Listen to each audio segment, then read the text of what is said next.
I'm Julie Brock, and I'm an assistant professor of history, and I also coordinate the public history concentration in the history department.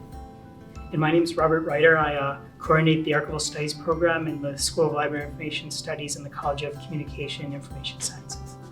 Yeah, we collaborated with the Federation of Southern Cooperatives, which is a nonprofit cooperative of Black-owned farms, cooperatives, and other economic initiatives based in the South. FSC is an incredibly important civil rights era organization that focused on economic justice beginning in the late 1960s, and of course they're continuing their work today, supporting Black landowners and Black-led cooperatives, as well as advocacy efforts that benefit their membership.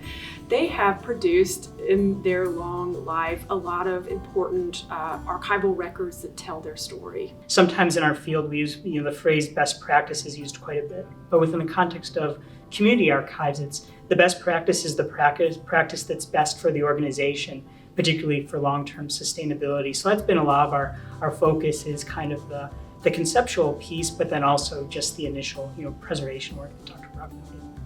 The first step, which the Seed Fund really supported, was simply to rehouse these documents. So we helped them think through a way to remove the documents from boxes that were deteriorating, et cetera, or exposed. In longer term, the organizations also indicated an interest in trying to create their own internal community-focused digital repository to share their content with the public, and that's further down the line. But something that's been particularly valuable about this program is that it's seed funds for a project, but also in terms of developing what we hope will be a long-term collaboration beyond the terms of sort of the original parameters of this project. I find this work incredibly rewarding and part of kind of an ingrained part of my own practice.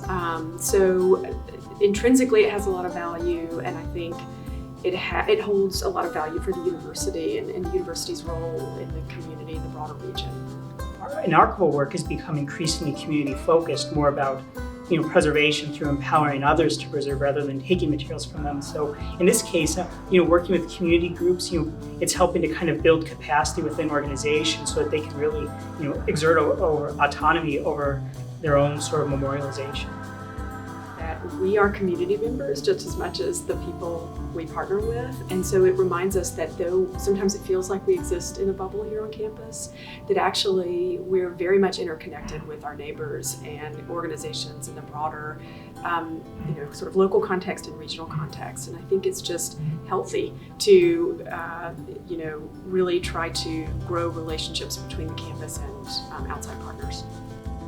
And for in terms of education, working with students, I think creating a context where students are exposed to a particular ethos early in their professional development is very important, because many of our students are going to be working in college and university environments, and we hope that again, if there are similar structures in their future communities of practice, that they'll engage in it, or if those structures don't exist, that they'll be able to be leaders in helping to develop community-focused approaches.